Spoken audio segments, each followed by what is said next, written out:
Hey team, this is Kevin. I just wanted to read a couple pages out of a book that I'm reading by Dave Ramsey. It's called More Than Enough. And as I was reading this section recently, it kind of struck a chord with me with regards to the incredible end of the month that we had. Well, actually, the entire month was phenomenal for us all, or for most of us. I know many of you, ourselves included, had our best month ever. And so I just really thought that this would resonate with some of you. The mother of more momentum. One of my favorite parts of intensity is the momentum it creates. Some folks have their feet planted firmly on the ground and move like it. Other folks understand, or at least have a glimpse of the power of momentum. I used to work for a guy who said, even a blind hog will find an acorn to eat if he wanders enough. Another guy at one of my many jobs told me to look confused but stumble forward.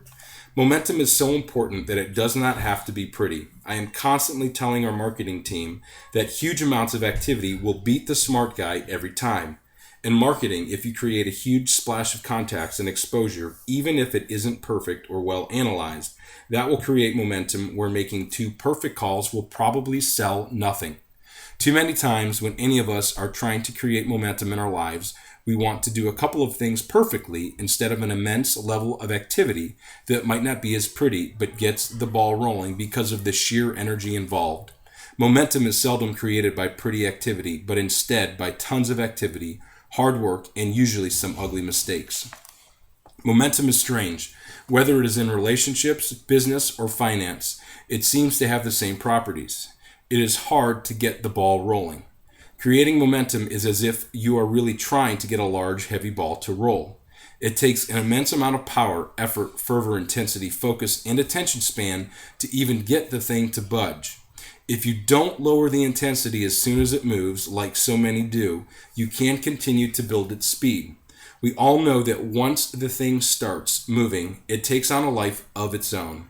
That is why people don't get out of debt slowly and steadily. They push and go crazy for a short period of time, and then they are set to build wealth the rest of their lives. So, a couple things, if you don't lower the intensity as soon as it moves. So, there was a bunch of you who had some incredible momentum at the end of the month. And there's really 2 choices that we all have. We can either take our foot off the gas pedal and lower that intensity.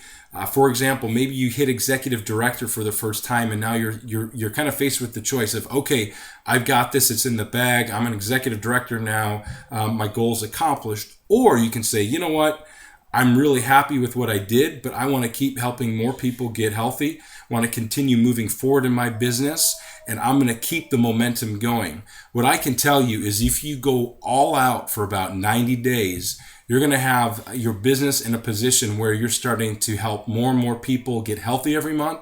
You're bringing on more and more health coaches as an organization every month. And at some point, you're basically going to be unstoppable, or you're going to have what Dan Bell refers to as an equity business. So what I want to do is encourage all of you.